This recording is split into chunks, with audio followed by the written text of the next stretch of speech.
Hello students, स्वागत है आप सभी का हमारे इस YouTube channel skyway learning hub पे। मैं आशुतोष शर्मा आपको पढ़ा रहा हूँ यहाँ पे क्लास 9th की मैथमेटिक्स, जिसमें कि आपका हमने फर्स्ट चैप्टर स्टार्ट कर दिया था जिसका नाम क्या था, नंबर सिस्टम।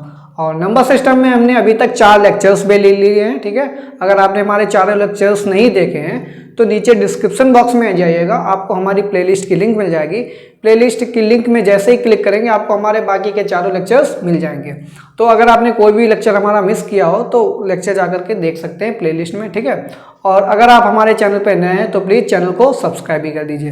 तो स्टूडेंट्स, मैं बताना चाहूँगा आपको, लेक्चर नंबर 4 में हमने क्या पढ़ाया था, locating irrational numbers on number line. क्या पढ़ाया था कि हम इरेशनल नंबर्स को कैसे नंबर लाइन पे दिखाते हैं। ठीक है, और उससे पहले हम पहले के लेक्चर में हमने बताया था इंटीजर्स को कैसे शो करते हैं। तो इंटीजर्स को तो काफ़ी आसान होता है दिखाना नंबर लाइन पे। ठीक है, फिर उसके बाद हमने डिस्कस किया था इरेशनल नंबर, जिसमें √2, √3, ठीक है, √5, √6, √7, 8। ठीक है, जितने भी इरेशनल नंबर्स थे लगभग 7 to 8 इरेशनल नंबर्स का हमने यहाँ पे नंबर लाइन पे शो करके दिखाया था। ठीक है, बाकी कुछ होमवर्क क्वेश्चंस भी दिए थे हमने। ठीक है, तो आई होप आपने वो होमवर्क क्वेश्चंस कर लिए होंगे। बट आज हम क्या पढ़ने जा रहे हैं, locating rational numbers on number line. और लेक्चर नंबर कितना है, लेक्चर नंबर 5 है। तो आज के लेक्चर नंबर 5 में हम क्या पढ़ेंगे कि रेशनल नंबर्स को कैसे हम दिखाते हैं नंबर लाइन पे। ठीक है, तो रेशनल नंबर आपको पता ही है क्या होता है, फिर से मैं आपको बता दे रहा हूँ। रेशनल नंबर क्या होता है, P/Q की फॉर्म में होता है, where Q not equal to 0। Q 0 नहीं होना चाहिए। अगर Q को 0 कर दोगे तो P/0 ये क्या हो जाता है, ये अनडिफाइंड हो जाता है। क्या हो जाता है, अनडिफाइंड। ठीक है, ये अनडिफाइंड होता है, इसलिए Q की वैल्यू 0 के इक्वल नहीं ले सकते हम। ठीक है, तो P/Q के फॉर्म में रेशनल नंबर्स होते हैं। तो रेशनल नंबर के केस में हम क्या पढ़ेंगे, 2 केस बनाएंगे यहाँ पे। सबसे पहला केस क्या होगा, जो हमारा P है, P को क्या बोलते हैं, न्यूमरेटर। क्या बोलते हैं, न्यूमरेटर। ये हमारा न्यूमरेटर होता है। और जो Q होता है, Q को हम क्या बोलते हैं, डिनोमिनेटर। क्या बोलते हैं, डिनोमिनेटर। तो ये कौन सी फॉर्म बन गई, न्यूमरेटर अपॉन डिनोमिनेटर। अब यहाँ पे 2 केस अराइज हो सकते हैं, कौन कौन से, या तो न्यूमरेटर बड़ा होगा डिनोमिनेटर से, फर्स्ट केस, या तो क्या हो सकता है, डिनोमिनेटर बड़ा होगा न्यूमरेटर से। तो यहाँ पे टोटल 2 ही केस बनेंगे, या तो P बड़ा होगा Q से या फिर Q बड़ा होगा P से। ठीक है, तो 2 केस तो ये बन गए, प्रॉपर फ्रैक्शन, इम्प्रॉपर फ्रैक्शन। ठीक है, तो 2 टाइप की फ्रैक्शंस हो गई है। उसके बाद एक और थर्ड टाइप की फ्रैक्शन आती है जिसको हम बोलते हैं मिक्स्ड फ्रैक्शन। ठीक है, तो टोटल यहाँ पे अगर हम रेशनल नंबर्स की बात करेंगे तो रेशनल नंबर के केस में प्रॉपर, इम्प्रॉपर और मिक्स्ड, तो तीनों केस को हम कंसीडर करेंगे।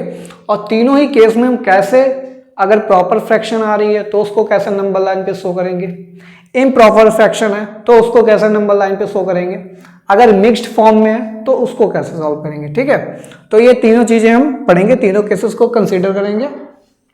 चलिए इसको इरेज कर देते हैं और तीनों केस डाल लीजिए, हेडिंग डाल लीजिए आप, साथ में केस 1। ठीक है, सबसे पहले केस 1 के बारे में स्टडी करेंगे। केस 1 में क्या होगा, जब न्यूमरेटर हमारा क्या होगा, छोटा होगा किससे, डिनोमिनेटर से। ठीक है, यानी कि डिनोमिनेटर बड़ा होगा और न्यूमरेटर छोटा का। उसके बाद केस 2 पढ़ेंगे। केस 2 में क्या पढ़ेंगे, हमारा न्यूमरेटर बड़ा होगा, क्या होगा, न्यूमरेटर बड़ा होगा डिनोमिनेटर से। ठीक है, केस 1 और केस 2। ठीक है, 2 केसेस हो गए। अगर हम बात करेंगे न्यूमरेटर छोटा है डिनोमिनेटर से, तो यहाँ पे हम क्या लिख सकते हैं, सपोज दैट हमने कोई भी एग्जांपल लिख लिया है, हम लिख लेंगे 3/4। 3/4। अब 3/4 में देखिए न्यूमरेटर क्या होना चाहिए, छोटा, तो भाई न्यूमरेटर 3 है, डिनोमिनेटर क्या 4 है, तो 3 छोटा है 4 बड़ा है, तो ये फर्स्ट केस बन गया, न्यूमरेटर छोटा है डिनोमिनेटर से। इसी तरीके से हम -3/4 भी ले सकते हैं। ठीक है, -3/4 भी ले सकते हैं, इसमें भी तो न्यूमरेटर छोटा है डिनोमिनेटर से, तो ये भी केस हो गया। अब हम केस 2 के बारे में बात करेंगे। केस 2 में भाई क्या है, न्यूमरेटर बड़ा है डिनोमिनेटर से, तो इसमें हम कुछ भी लिख सकते हैं। सपोज दैट हमने 8/5 लिख लिया और माइनस का 8/5 लिख लिया। ठीक है, अब दो हम पेयर क्यों लिख रहे हैं, जिससे कि नंबर लाइन पे आपको पॉजिटिव में कैसे लोकेट कराना है और निगेटिव में, दोनों आपको एक टाइम पे ही हम बता दें। ठीक है, तो सबसे पहले डिस्कस करेंगे केस 1। केस 1 में क्या है, न्यूमरेटर लेस देन डिनोमिनेटर। तो भाई एक बात बताइए, जब हम इसको डिवाइड करेंगे, ठीक है, 3/4 है, 3/4 को जब सॉल्व करेंगे तो इसका अप्रोक्सीमेटली आंसर क्या आएगा, पॉइंट में आएगा, डेसिमल्स में ये आएगा आंसर। अब जरूरी नहीं कि 3/4, कोई भी नंबर ले लीजिए इसी फॉर्म का, जैसे कि हमने 2/3 लिख लिया, ठीक है, 2/3 लिख लिया, या हमने लिख लिया 8/15 लिख लिया, ठीक है, 8/15 लिख लिया, ठीक है। उसके बाद हमने लिख लिया 7/12 लिख लिया, ठीक है। तो कोई भी इस टाइप के जो नंबर्स हैं P/Q की फॉर्म में, जहाँ पे क्या है, न्यूमरेटर छोटा है डिनोमिनेटर से, तो इनका हमेशा जो सोल्यूशन होगा, जो भी हम इसको सॉल्व करेंगे, ठीक है, तो हमेशा किस में आएगा, डेसिमल्स में, पॉइंट करके आएगा, 0 पॉइंट कुछ आएगा, 0 पॉइंट समथिंग, ठीक है। जैसे कि इसका 0.6 समथिंग आएगा फर्स्ट वाले का। इसी तरीके से ये आ गया हमारा, ठीक है, इसको सॉल्व करेंगे 0.5 समथिंग आएगा, ठीक है। फिर इसको सॉल्व करेंगे, इसका भी 0.5 कुछ समथिंग आएगा। तो यहाँ पे आपको देखने को मिल रहा है कि 2/3, 7/12, 8/15, मतलब किसी भी फ्रैक्शन को अगर हम सॉल्व कर रहे हैं तो हमेशा पॉइंट में आंसर मिल रहा। पॉइंट का मतलब क्या, डेसिमल्स में आंसर मिल रहा। वो भी कैसा डेसिमल, 0 पॉइंट, ठीक है, 0.5, 0.6, 0.7, 0.8 ऐसे मिल रहा। तो कहने का मतलब ये है कि हमेशा हमारी जो वैल्यू होगी वो किसके बीच में लाई करेगी, 0 एंड 1 के बीच में। कहाँ पे लाई करती है, 0 एंड 1 के बीच में। तो हमेशा 0 एंड 1 के बीच में लाई करेगा। अब 0 एंड 1 के बीच में लाई करने का मतलब क्या, नंबर लाइन पे भी नंबर हमारा कहाँ पे लाई करना चाहिए, 0 और 1 के बीच में। अगर पॉजिटिव है ये सब, ठीक है, तो 0 एंड 1 के बीच में लाई करेगा। वहीं पे अगर हम बात करें निगेटिव ले लीजिए, सपोज दैट -8/15 हमने कर दिया, तो ये कहाँ से लाई करेगा, -1 to 0 के बीच में लाई करेगा, ठीक है। तो कहने का मतलब है -1 to +1 ये रेंज होती है हमारी, ठीक है। पॉजिटिव और निगेटिव दोनों नंबर्स को, रेशनल नंबर्स को यहाँ पे जब नंबर लाइन पे हम शो करेंगे, ठीक है। और केस क्या होने चाहिए, न्यूमरेटर छोटा होना चाहिए डिनोमिनेटर से। तो चलिए भाई दिखाते हैं आपको नंबर लाइन पे हम इसको कैसे शो करेंगे। 0 हो जाएगा। अब जो डिनोमिनेटर में है हमारा, ठीक है, 4, कितना है ये 4, तो 4 इक्वल पार्ट्स में हम डिवाइड करेंगे। ये 1 लिख लेंगे यहाँ पे, ठीक है, यहाँ पे -1 लिख लेंगे, 1 और ये -1, क्योंकि हमें इसकी ज़रूरत है, क्योंकि हमें पता है रेंज कहाँ से कहाँ होती है, -1 to 1।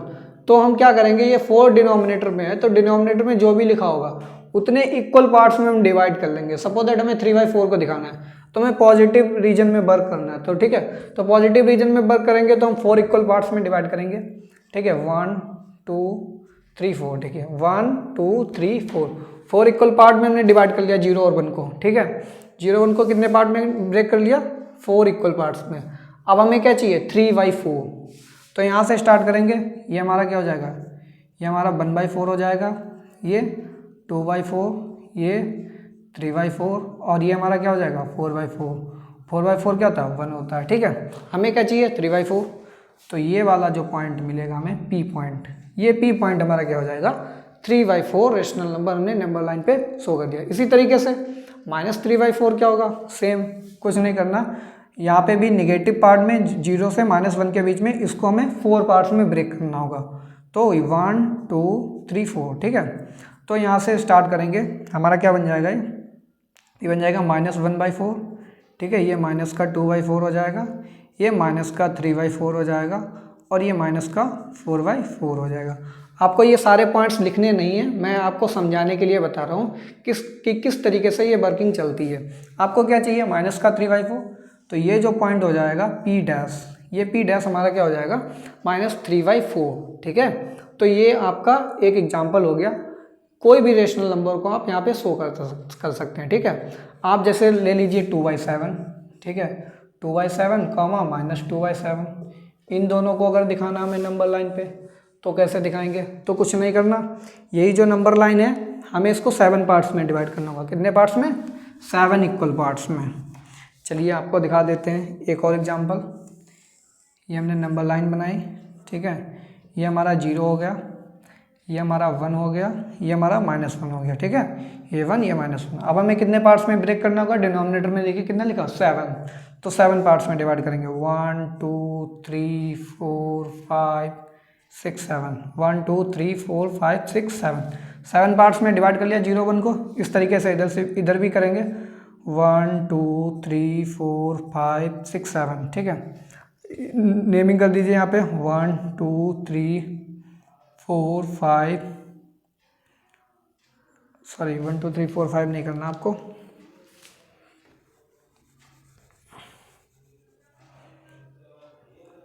ठीक है। अब आपको क्या चाहिए, 2/7 चाहिए, तो ये 1 हो गया, ये 2 हो गया, तो ये पॉइंट आपका क्या हो गया 2/7, ठीक है।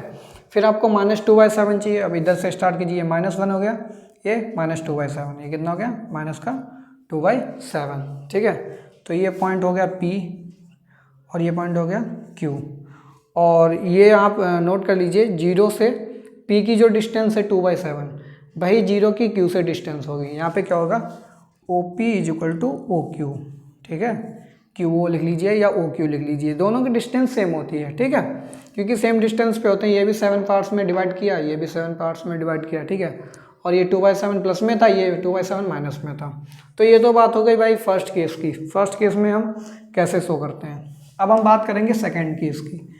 तो चलिए सबसे पहले मैं आप मिक्स्ड फ्रैक्शन का एग्जाम्पल बता देता हूँ। जैसे कि हमने लिखा 1/3/4, ठीक है, ये हमारा मिक्स्ड फ्रैक्शन है, हमें इसको नंबर लाइन पे शो करना है, नंबर लाइन पे, ठीक है। तो ये जो 1 है इसको हम क्या लिख सकते हैं 1 + 3/4, ये भी तो लिख सकते हैं भाई। देखिए 4 1 जा 4, 7/4, ठीक है, 4 1 जा 4, 7/4, ठीक है। यही रिजल्ट निकल के आएगा। इसको अगर सॉल्व करें तो क्या लिख के आएगा, ये 7/4 लिख के आएगा, ठीक है, निकल के आएगा। और ये भी 7/4 होगा, ये भी क्या होगा 7/4 ही होगा। तो मिक्स्ड फ्रैक्शन जब भी लिखी हो तो मिक्स्ड फ्रैक्शन में हम इस तरीके से इसको ब्रेक करेंगे, ठीक है। यहाँ पे जो भी हो 1 है यहाँ पे तो 1 लिख लिया, फिर प्लस करेंगे 3/4, ठीक है, ठीक है। 1 और 2 हो गया। अब हमें पता 1 प्लस लिखा है, तो 1 प्लस का मतलब है 1 यूनिट के बाद, क्योंकि ऐड हो रहा है ना 1 यूनिट में, तो 1 यूनिट तो यही हो गई 1, ठीक है, ये हो गई 1 यूनिट। हमें इसके आगे जाना है, तो आगे कहाँ पे होगा 1 और 2 के बीच में। ये नंबर कहाँ लाई करेगा 1 और 2 के बीच में। तो 1 और 2 के बीच में कैसे लाई करेगा भाई प्रोसीजर है, 4 है डिनोमिनेटर में, 4 इक्वल पार्ट्स में डिवाइड कर दीजिए 1 2 3 4, ठीक है। 4 पार्ट्स में डिवाइड हो गया, और ये क्या हो गया 1 2 3, ये क्या हो जाएगा 3/4, 3/4, और ये 1 हो जाएगा क्योंकि 1 यहाँ पे 1 यूनिट ऐड कर रहे हैं। तो 1/3/4 ये हमारा मिक्स्ड जो फ्रैक्शन लिखी थी उसको हमने यहाँ पे इस तरीके से रिप्रेजेंट कर दिया है, ठीक है। अगर यहाँ पे 2 होता तो हम क्या करते 2 यूनिट को लेते, 2 यूनिट लेते, फिर उसके बाद 2 और 3 के बीच में लाई करता। अगर यहाँ पे 4 होता, 4 प्लस होता, तो हम क्या करते 4 यूनिट लेते 0 से डिस्टेंस, फिर हमारा नंबर कहाँ पे लाई करता 4 और 5 के बीच में लाई करता, ठीक है। तो इस तरीके से मिक्स्ड फ्रैक्शन को हम मिक्स्ड फ्रैक्शन को नंबर लाइन पे दिखाते हैं, ठीक है। अब हम बात करें इसकी 8/5, तो हमें 8/5 को मिक्स्ड फ्रैक्शन में कन्वर्ट करना होगा। कैसे कन्वर्ट करेंगे, तो कैसे करेंगे 5/8, 5 × 5, ये 3 हो जाएगा। तो भाई इसको हम क्या लिख सकते, ठीक है। तो देखिए 8/5 को हमने ब्रेक कर लिया, -8/5 को भी ब्रेक कर लिया, प्रोसीजर सेम है, आपको कुछ नहीं करना है। अब ये 1/3/5 का मतलब क्या होता है, इसका मतलब है 1 + 3/5, ठीक है, 1 + 3/5। तो इसको हम प्लॉट करेंगे, और जो पॉजिटिव डायरेक्शन में जितनी डिस्टेंस पे ये पॉइंट आएगा उतनी ही डिस्टेंस को मेजर करके हम निगेटिव में मार्क कर देंगे। अभी हमने आपको रिजल्ट भी बताया था, क्योंकि करस्पॉन्डिंग नंबर्स होते ही हैं 0 के, पॉजिटिव में जाओगे और निगेटिव में, ठीक है, सेम डिस्टेंस पे लाई करते हैं। तो जितनी डिस्टेंस पे ये लाई करेगा 0 से, उतनी ही 0 के निगेटिव में उतनी ही डिस्टेंस पे ये नंबर लाई करेगा। तो हमें क्या करना 1 + 3/5, इस बार क्या है डिनोमिनेटर में 5, तो हमें 5 पार्ट्स में इसको ब्रेक करना होगा। कितने पार्ट्स में 5 पार्ट्स में। तो 5 पार्ट्स में देखिए कैसे ब्रेक करेंगे, ये हमारा 1 हो गया, ये हमारा 2 हो गया, ठीक है, 1 2, और 1 प्लस लिखा ना 1 में ऐड हो रहा, तो एक यूनिट हो गया 1 यूनिट प्लस, यानी कि 1 और 2 के बीच में ये नंबर लाई करेगा। तो इसको 5 पार्ट्स में ब्रेक कीजिए 1 2 3 4 5, ठीक है।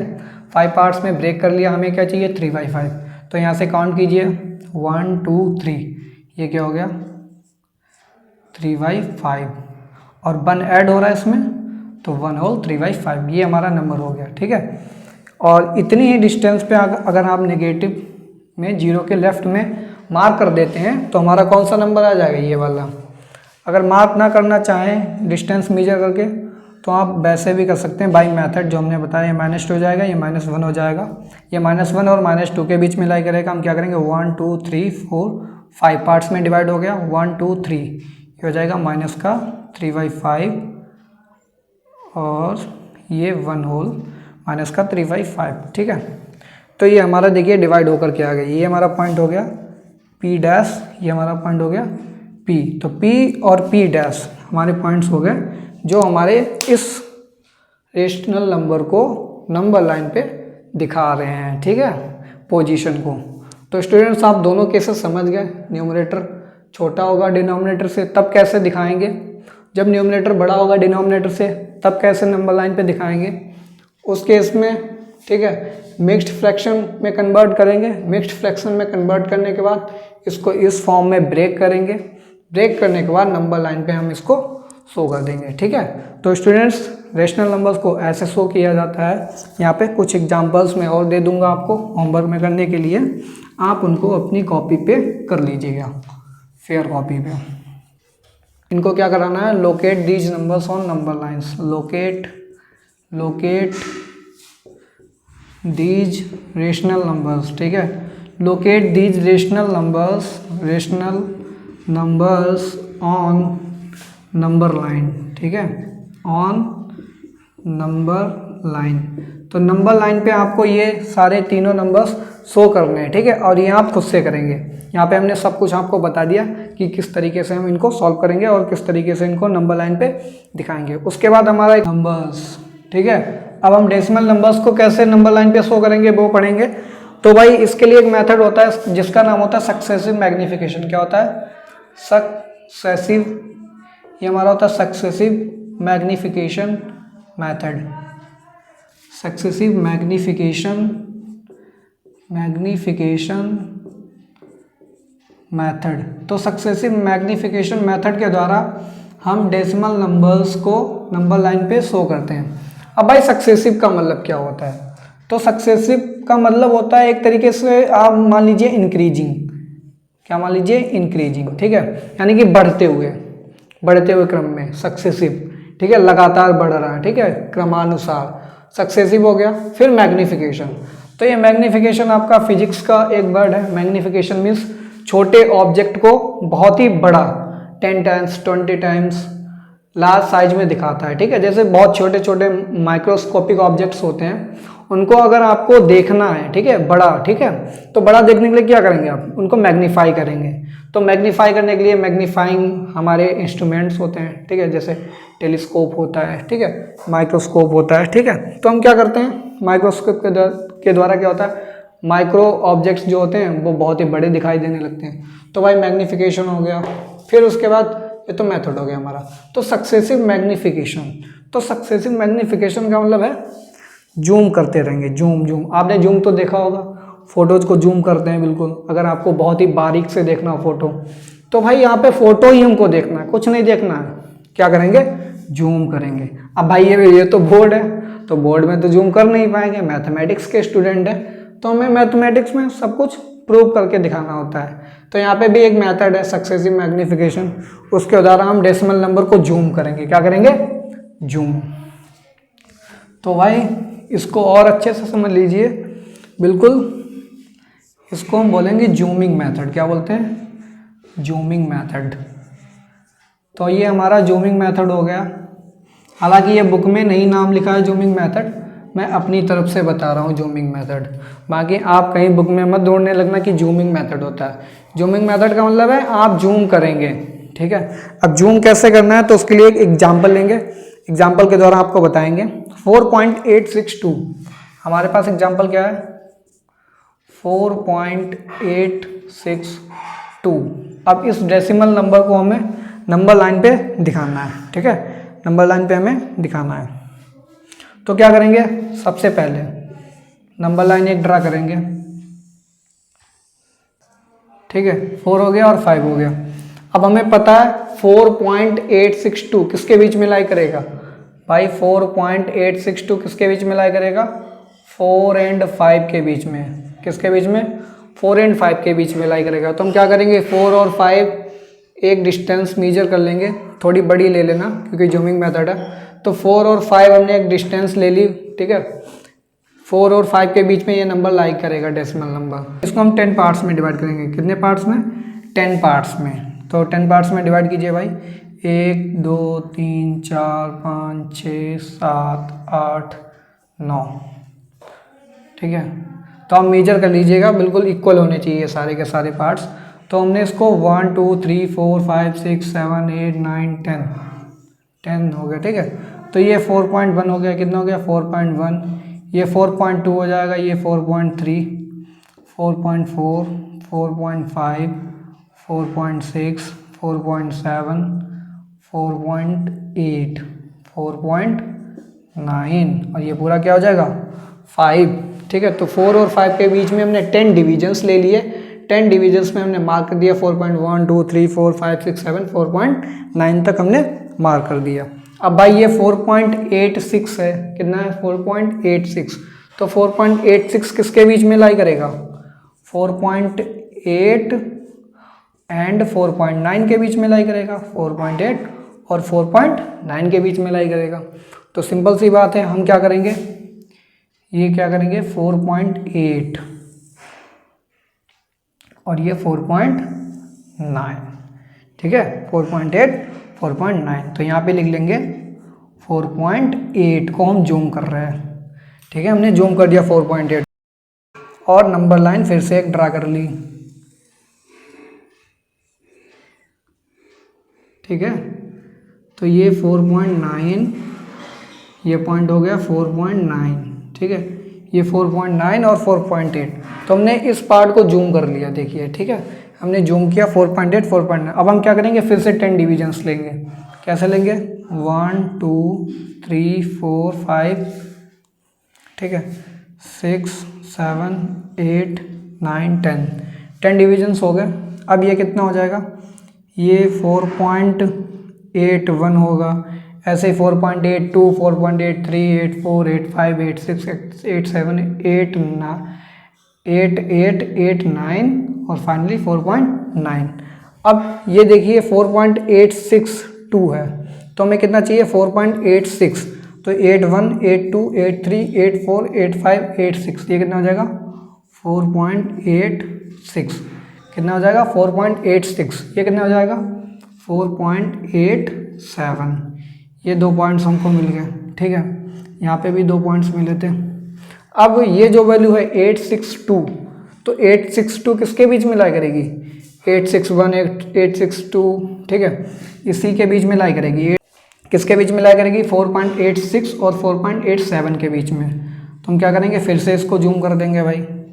इसको लिख देंगे 4.86, ठीक है, 4.86। नंबर लाइन ड्रा करेंगे, सीधी बिल्कुल करनी है,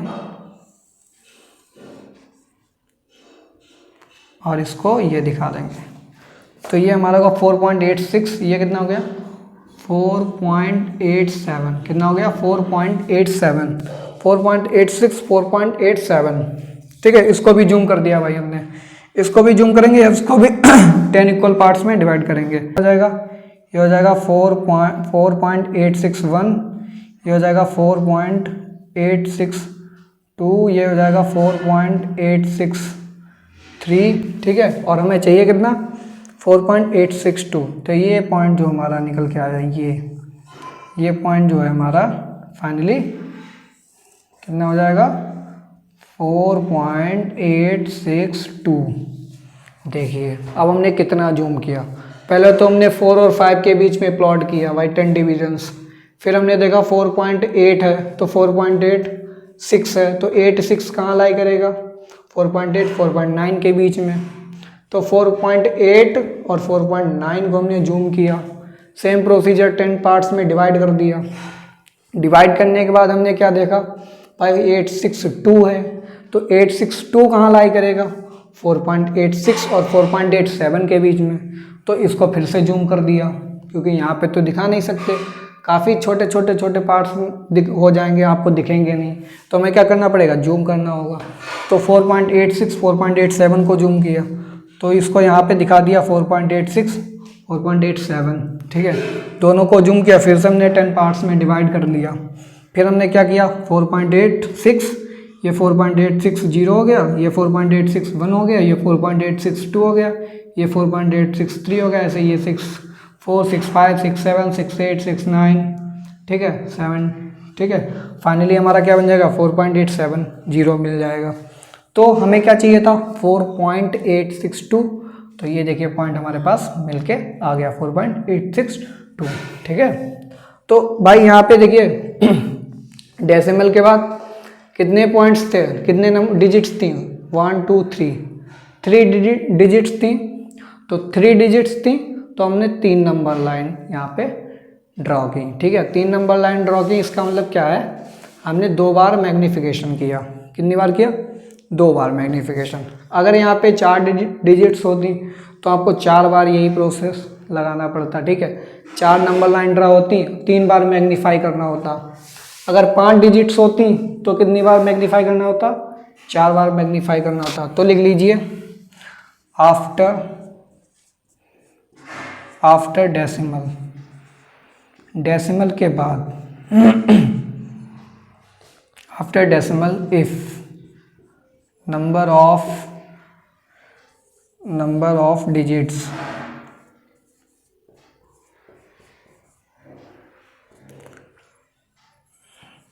डेसिमल के बाद अगर डिजिट्स कितनी है, सपोज दैट आपका 1 डिजिट है या 2 डिजिट है या 3 डिजिट है या 4 डिजिट है या फिर 5 डिजिट है, ऐसे ही डॉट डॉट डॉट कितनी भी डिजिट हो सकती हैं। अगर 1 डिजिट है तो मैग्नीफिकेशन कितनी बार करना होगा बताइए भाई, मैग्नीफिकेशन कितनी बार करना होगा, एक भी बार भी नहीं। कितनी बार, 0 टाइम्स मैग्नीफिकेशन, 0 टाइम्स। और नंबर लाइन कितनी ड्रॉ करनी होगी, नंबर लाइन आपको एक ही बार ड्रॉ करनी होगी।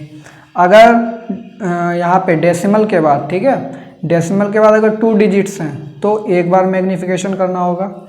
और यहाँ पे नंबर लाइन कितनी ड्रॉ करनी होगी, 2, क्योंकि एक इनिशियल करेंगे फिर एक मैग्नीफिकेशन के बाद नंबर लाइन बन के आएगी तो 2 नंबर लाइन हो जाएंगी। अगर 3 डिजिट्स हैं, जैसे कि इस केस में था 3 डिजिट्स, तो 3 डिजिट्स हैं अगर, तो भाई 3 डिजिट्स के केस में क्या हो जाएगा, 2 बार मैग्नीफिकेशन। पहली बार मैग्नीफिकेशन किया फिर दूसरी बार मैग्नीफिकेशन किया, 2 बार मैग्नीफिकेशन करना होगा। नंबर लाइन कितनी ड्रा करनी होंगी, 1 2 3 नंबर लाइन ड्रा करनी होगी। इसी तरीके से 4 होगा तो 3 बार मैग्नीफिकेशन करना होगा और 4 बार क्या करना होगा, 4 नंबर लाइन ड्रा करनी होगी। अगर 5 हुई डिजिट्स तो 4 बार मैग्नीफिकेशन करना होगा और 5 नंबर लाइन ड्रा करनी होंगी। तो देखिए ये सक्सेसिव चल रहा है, बिल्कुल जूमिंग मेथड, ठीक है। एक बार मैग्नीफाई हो रहा, 2 बार, 3 बार, 4 बार, 5 बार, 6 बार, ऐसे ही अनलिमिटेड टाइम आप इसको मैग्नीफाई करते जाएंगे और फाइनली आपको एट लास्ट आपको आपका डेसिमल नंबर आपको नंबर लाइन पे मिल जाएगा, ठीक है। तो ये मेथड होता है सक्सेसिव मैग्नीफिकेशन मेथड। एक इसके लिए यूज किया जाता है डेसिमल नंबर्स के लिए। तो यहाँ पे आपके तीनों टॉपिक्स फिनिश हो चुके हैं, रेशनल नंबर, इरेशनल नंबर और डेसिमल नंबर्स को नंबर लाइन पे कैसे शो करते हैं, ठीक है। तो स्टूडेंट्स आज के लेक्चर में इतना ही था। नेक्स्ट लेक्चर में देखेंगे एक नया टॉपिक और एक नए टॉपिक को आपको समझाएंगे, ठीक है। तो स्टूडेंट्स मिलेंगे अपने नेक्स्ट लेक्चर में, तब तक के लिए thanks for watching, have a good day.